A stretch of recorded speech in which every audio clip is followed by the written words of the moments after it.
కూటమి ప్రభుత్వం అధికారంలోకి వచ్చిన తర్వాత ఉద్యోగాల జాతర మొదలైంది. మన గత నెలలోనే చూసాము. డిఎస్సి కంప్లీట్ అయినటువంటి పరిస్థితి 25,000 పోస్టులు. అదే సందర్భంలోనే రాష్ట్ర వ్యాప్తంగా కస్తూరిబా గాంధీ పాఠశాలలో ఉన్నటువంటి నాన్ టీచింగ్ పోస్టుల భర్తీ కోసం సుమారు 1000కి పైగా ఉన్నటువంటి రాష్ట్ర వ్యాప్తంగా ఉద్యోగాల భర్తీకి నోటిఫికేషన్లు ఇచ్చింది. ప్రస్తుతం మనం చూస్తా ఉన్నాము కర్నూలు జిల్లా ఉన్నటువంటి సమగ్ర శిక్షకు సంబంధించినటువంటి ఉద్యోగాల జాతర మొదలైనటువంటి నేపథ్యంలో 3వ తేదీ నుంచి 11వ తేదీ వరకు చివరి తేదీ ఉండడంతో పెద్ద ఎత్తున కూడా తరలి వస్తున్నారు నిరుద్యోగులు. ఉద్యోగాల కోసం ఏవైతే ఖాళీగా ఉన్నటువంటి పోస్టులు, అదేవిధంగా వార్డెన్ పోస్టులు, దీంతో పాటు మిగతా ఇతరత్వ సంబంధించినటువంటి పోస్టులకు సంబంధించినటువంటి భర్తీ చేస్తున్నటువంటి నేపథ్యంలో ఉదయం నుంచి కూడా కోలాహలంగా కనిపిస్తోంది. ఇక్కడ మనం గతంలో చూసాం ఎంప్లాయ్మెంట్ ఆఫీస్ దగ్గర పెద్ద ఎత్తున తరలి వచ్చిన ఉన్నటువంటి పరిస్థితి చూసాం. కానీ తాజాగా రాష్ట్ర వ్యాప్తంగా ఉన్నటువంటి 1000కి పైగా ఉన్నటువంటి పోస్టులు భర్తీ చేస్తున్నటువంటి నేపథ్యంలో పెద్ద సంఖ్యలో తరలి వస్తున్నారు. మనతో మాట్లాడడానికి సమగ్ర శిక్షకు సంబంధించినటువంటి అధికారి ఉన్నారు. సార్ చెప్పండి, ఈ జిల్లాలకు సంబంధించి ఎన్ని ఖాళీల పోస్టులు ఉన్నాయి, రాష్ట్ర వ్యాప్తంగా ఎలాంటి పోస్టులు భర్తీ చేయబోతున్నారు?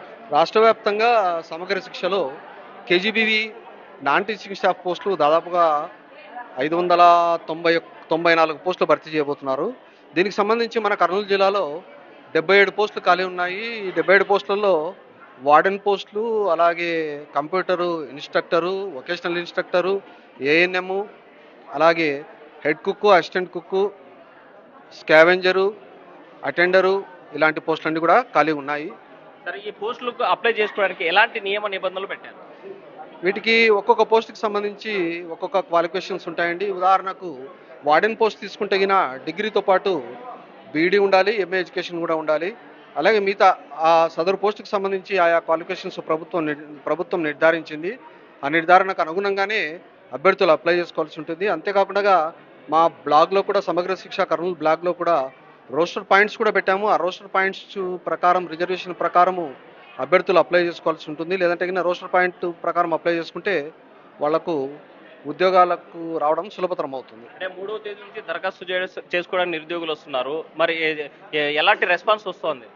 అద్భుతమైన రెస్పాన్స్ ఉందండి. చాలామంది నిరుద్యోగులు ఈ పోస్టులకు దరఖాస్తు చేసుకోనికి వస్తున్నారు. ఇప్పటికే ఈ రోజుకే దాదాపుగా 4,000 మంది అభ్యర్థులు దరఖాస్తు చేసుకున్నారు. ఇది ఇంకా 2 రోజులు, రేపు సెకండ్ సాటర్డే, తర్వాత 11వ తారీఖు ఆదివారం అయినప్పటికీ కూడా మేము ఈ 2 రోజులు కూడా మేము వర్క్ చేస్తున్నాము. నిరుద్యోగులు అభ్యర్థులు ఎటువంటి అనుమానం లేకుండా రేపు ఎల్లుండి కూడా హాయిగా వచ్చి ఇక్కడ దరఖాస్తు చేసుకోవచ్చు. అంటే మనం చూస్తున్నాము, ఒక్కొక్క పోస్టుకి ఎన్ని అప్లికేషన్లు వస్తుంటాయి? మీ పరిశీలనలో ఇప్పటికీ 4,000 పైగా వచ్చినట్టు చెప్తా ఉన్నారు. మొత్తంగా చూసుకుంటే ఒక్కో పోస్టుకి ఎంత ఏ రేషియోలో డిమాండ్? డిమాండ్ అధికంగా ఉందండి. మరి ఒక్కొక్క పోస్టుకి ఇంతమంది వస్తారని మనము నిర్ధారించడం కష్టమవుతుంది. అదన్నీ వచ్చిన తర్వాత మేమంతా సార్ట్అవుట్ చేసి అవన్నీ చేసిన తర్వాత దీంట్లో క్వాలిఫైడ్ క్యాండిడేట్స్ ఎంతమంది ఉన్నారు అవన్నీ చూసిన తర్వాతనే మనం చెప్పడానికి అవకాశం ఉంటుంది. ఇప్పటికే బయట ఒక చర్చ జరుగుతుంది.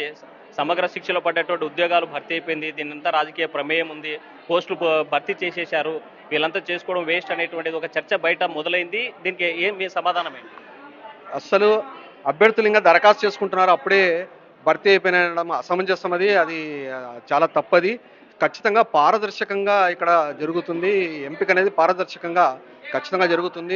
ఎందుకంటే ఈ కమిటీలో ఎక్సెప్షివ్ చైర్మన్ గారు ఉంటారు, తర్వాత డిస్ట్రిక్ట్ చైర్మన్ గారు ఉంటారు, నేను ఉంటాను. కాబట్టి అంతేకాకుండా వీళ్ళు ఎంతమంది అప్లై చేసుకున్నారో వాళ్ళ మార్క్స్ ప్రకారం మేమంతా లిస్ట్ అవుట్ చేస్తాము. దాని తర్వాత గ్రీవెన్స్ కూడా ఉంటుంది. ఎవరన్నా ఏదన్నా అనుమానం ఉన్న వాళ్ళు ఇక్కడికి వచ్చి గ్రీవెన్స్లో వాళ్ళు రిపోర్ట్ చేసుకోవచ్చు. కాబట్టి అంతా గ్రీవెన్స్ ఉందంటే కనుక పారదర్శకంగా ఉంటుందండి. దాని మీద ఎటువంటి అపోహలొద్దు, ఎవరిని నమ్మి మోసపోవద్దు. అంటే 11వ తేదీలోపు భర్తీ అంటే దరఖాస్తు చేసుకున్నటువంటి ప్రక్రియ కంప్లీట్ అవుతుంది. ఆ తర్వాత ఎలాంటి ప్రక్రియ ఉంటుంది, ఎలాంటి స్క్రీనింగ్ చేయబోతున్నారు, ఏ పద్ధతుల్లో కాల్ లెటర్ పంపించబోతున్నారు? మేము ఆల్రెడీ స్క్రీనింగ్ కమిటీని ఎంఈఓలు అలాగే హెచ్ఎంలతో స్క్రీనింగ్ కమిటీని కూడా ఏర్పాటు చేశామండి. ఆ స్క్రీనింగ్ అయిన తర్వాత దీంట్లో ప్రొవిజనల్ మెరిట్ లిస్ట్ బయటికి తీస్తాము. మెరిట్ లిస్ట్ తీసిన తర్వాత ఇంటర్వ్యూస్ ఉంటాయి. ఇంటర్వ్యూస్ తర్వాత వాకిన్ ఇంటర్వ్యూస్ ఉంటాయి. వాకిన్ ఇంటర్వ్యూస్ తర్వాత ఆయా మార్కుల ప్రకారము సెలక్షన్ లిస్ట్ ఉంటుంది, గ్రీవెన్స్ ఉంటుంది. అన్ని సెలక్షన్ లిస్ట్ అంటే ముందే గ్రీవెన్స్ ఉంటుంది కాబట్టి చాలా పారదర్శకంగా ఉంటుంది. ఇదంతా జరిగిన తర్వాత యాప్కాస్లో రిజిస్ట్రేషన్ అయిన తర్వాత ఫిబ్రవరి 1వ తారీఖు నుంచి ఎన్నికైన అభ్యర్థులు అంటే జాబ్ లభించినటువంటి అభ్యర్థులు తమ ఉద్యోగాల్లో రిపోర్ట్ చేసుకుంటారు. ఉద్యోగాల కోసం భర్తీ చేస్తున్నటువంటి అభ్యర్థులకి మీరేం చెప్పబోతున్నారు? ఉద్యోగాల కోసం భర్తీ చేసుకునే అభ్యర్థులకు ఒకే మాట చెప్తున్నాను. ఈ ఎంపిక పారదర్శకంగా జరుగుతుంది. ఎవరిని నమ్మి మోసపోవద్దు. అప్లై చేసుకునేటప్పుడు కూడా చాలా జాగ్రత్తగా రోస్టర్ చూసి అప్లై చేసుకోండి, ఖాళీలు చూసి అప్లై చేసుకోండి. ఇప్పుడు వాచ్మెను, తర్వాత కుక్కు, హెడ్ కుక్కు, అసిస్టెంట్ కుక్కు, స్కావెంజరు, అలాగే చౌకీదార్ పోస్టులు ఉన్నాయి. ఇది మేము మండల్ యూనిట్గా తీసుకుంటాము. ముఖ్యంగా ఆ ఊర్లో కేజీబీ ఉన్న ఊర్లో ఉన్న వాళ్ళకు ప్రాధాన్యత ఇస్తాము. అందులో కూడా ఆ, ఉద్యోగ వయస్సు దాటిపోతుంది అన్న వాళ్ళకి ఎక్కువ ప్రాధాన్యత ఉంటుంది, దగ్గరలో ఉన్న వాళ్ళకు. మొత్తం చూసుకుంటే మనం చూస్తా ఉన్నాము, ఇక్కడ వచ్చినటువంటి అభ్యర్థులంతా కూడా తమ అదృష్టాన్ని పరీక్షించుకునేందుకు పెద్ద ఎత్తు సంఖ్యలో తరలి వచ్చినటువంటి పరిస్థితి ఉంది. అయితే రేపటి రోజు సెకండ్ సాటర్డే, ఆ మర్నాడే ఆదివారం ఉండడంతో రేపు అప్లికేషన్లు స్వీకరిస్తారా లేదా అనేటువంటి అనుమానంతో చాలా మంది కూడా ఈరోజు తరలి వచ్చినటువంటి పరిస్థితి. అమ్మా, ఎక్కడి నుంచి వచ్చారు? రేపు అప్లికేషన్లు తీసుకుంటారనేటువంటి తీసుకుంటారా ఇక్కడ తీసుకోరని అనుకుంటున్నాను సార్. ఎందుకంటే రేపు పబ్లిక్ హాలిడే కదా, వస్తారని డౌట్ ఇంతసేపు అని వెయిట్ చేస్తున్నాం మేము. అధికారులు ఆల్రెడీ బోర్డు వేశారు కదా, రేపటి రోజున తీసుకుంటాం, శనివారం ఆదివారం కూడా పనిచేస్తామని. ఈ సమాచారం మీకు ముందస్తు తెలియదా? తెలియదు సార్. మేము ఆఫ్టర్నూన్ వచ్చాం, మార్నింగ్ నుంచి ఉన్న వాళ్ళు కూడా ఉన్నారు ఇక్కడ. మార్నింగ్ నుంచి ఇప్పటి వరకు కూడా స్లిప్ రాలేదు సార్ మాకు. ఓకే, ఎక్కడి నుంచి వచ్చారు మీరు? ఏ ఊరు నుంచి వచ్చారు? బేతంచెర్ల. ఏ పోస్టుగా దరఖాస్తు చేసుకున్నారు? ఇక్కడ కంప్యూటర్ ఇన్స్ట్రక్షన్ సార్. ఎలాంటి కాంపిటీషన్ కనిపిస్తుంది ఇక్కడ వాతావరణం చూస్తుంది? ఫుల్ కాంపిటీషన్ ఉంది సార్. వస్తుందనే డౌట్ తో ఉన్నారు అంతే. ఇంకా అంటే ఈ ఎంపిక అంతా కూడా పారదర్శకంగా జరుగుతుంది అనేటువంటి నమ్మకం మీకుందా? నమ్మకం అయితే పెట్టుకోవాలి సార్. నమ్మకం అని ఉండదేమో సార్.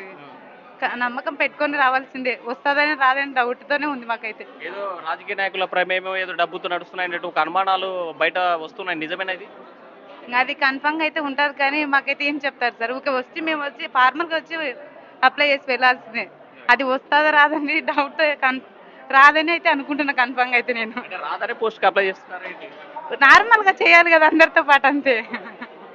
సార్, మీరు ఎక్కడి నుంచి వచ్చారు? దరఖాస్తు చేసుకోవడానికి ఎలాంటి సిచ్యువేషన్ ఉంది? మేము ఆదోని నుంచి వచ్చినాం సార్. ఆదోని వలగుంద మండలం, అక్కడి నుంచి వచ్చినాము. చాలా క్లౌడ్గా ఉంది, పొద్దున్న నుంచి ఇక్కడే ఉన్నాం సార్. అసలు భోజనం చేయలేదు, ఏం లేదు, నీళ్ళు కూడా తాగలేదు అసలు. అన్ని 2 రోజులు దరఖాస్తు చేసుకోవడానికి అవకాశం ఉంది కదా, ఎందుకు ఇంత కాంపిటీషన్ అంటే? అదే రేపు ఎల్లుండి హాలిడేస్ ఉన్నాయి కదా సార్. హాలిడేస్ వల్ల మరి ఉంటుందో లేదని అదే వచ్చేసినాం. ఇంకా ఒక 2 రోజులు పొడిగిస్తే కూడా బాగుంటుంది సార్. అంటే హాలిడేస్ లో తీసుకుంటామని ఆల్రెడీ చెప్పారు కదా? అన్నారు సార్, తీసుకుంటామని చెప్పినారు సార్. మార్నింగ్ వచ్చినాం కదా, మరి ఇంకెట్లా పని చేసుకొని పోదామని వచ్చినాం సార్. అంటే ఏ పోస్టుకు దరఖాస్తు చేసుకున్నారు, మీరా లేకపోతే మా భార్యకు సార్, ఏఎన్ఎం పోస్ట్. ఇక్కడ ఏ మండలం? మాది వలగుంద మండలం సార్. కొత్తగా చూసుకుంటున్నాము, సుదూర ప్రాంతాల నుంచి వచ్చాము, ఉదయం నుంచి వెయిట్ చేస్తున్నాము, ఇక్కడ దరఖాస్తు చేసుకోవడానికి వచ్చాము. అయితే మాకు ముందస్తు కొద్ది సమాచారం లేకపోవడం, రేపు సెకండ్ సాటర్డే ఆదివారం రావడంతో దరఖాస్తు స్వీకరణ ఉంటుందో లేదనేటువంటి అనుమానంతో వచ్చాము. కానీ ఇక్కడ ఉదయం నుంచి వెయిట్ చేస్తున్నాం, కనీసం భోజనం చేసేటువంటి సమయం కూడా లేదు. ఇక్కడ పెద్ద సంఖ్యలో వెయిట్ చేసేటువంటి సమయం ఉన్నటువంటి పరిస్థితి ఉంది. అయితే మా అదృష్టాన్ని పరీక్షించుకోబోతున్నామని చెప్పి అభ్యర్థులు చెప్పేటువంటి పరిస్థితి. అయితే అభ్యర్థులంతగా ఒకటే, రేపు శనివారం ఆదివారాలకు శని ఆదివారాల్లో తప్పనిసరిగా మేము తీసుకుంటామని చెప్పి నోటిఫికేషన్లో మెన్షన్ చేశారు. అభ్యర్థులు కూడా ఆ రకంగా చూసుకొని ముందుకు రావాల్సినటువంటి అవసరం. రేపు శనివారం సెకండ్ సాటర్డే ఉన్నప్పటికీ, ఆదివారం హాలిడే ఉన్నప్పటికీ మీ దరఖాస్తులు స్వీకరిస్తారు. ఏ ఒక్కరు టెన్షన్ పడొద్దు. ఒకవేళ స్వీకరించరేమో అని ఇంటి దగ్గర ఆగిపోయిన వాళ్ళు రేపటి రోజు ఉదయమే వచ్చి ఇక్కడ కార్యాలయంలో దరఖాస్తు చేసుకోవాలని ఆర్టీవీ కూడా మీకు విజ్ఞప్తి చేస్తోంది. వీడియో చంద్రశేఖర్తో హుస్సేన్, ఆర్టీవీ, కర్నూలు. మరిన్ని వీడియోస్ కోసం ఛానల్ ని సబ్స్క్రైబ్ చేయండి. లేటెస్ట్ అప్డేట్స్ కోసం వాట్సాప్ ఛానల్ ని ఫాలో చేయండి. అండ్ లింక్ డిస్క్రిప్షన్ లో ఉంది.